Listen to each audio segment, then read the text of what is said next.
बिटिया गुरु हमारे घरे कई पुरखनिया हमारे बहरिया जौले बिना बैठे रे गुरु पीछा जाती माई तले दादा गवाई फिराई क्या खेला टमाटाई ना याहू कपती टमार के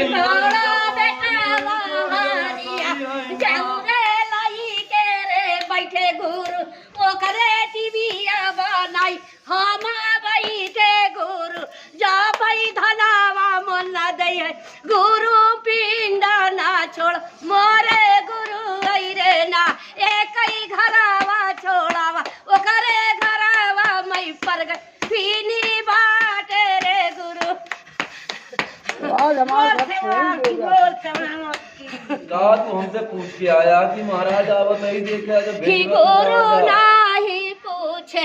अपन बिटिया काटे अपन बेटावा काटे जे कई दिलिया धारा हिंगोरे गुरु रे ना जवानी कसावा चानी फीनी बाई खाई रे ना मना धनिया कईनी कसवा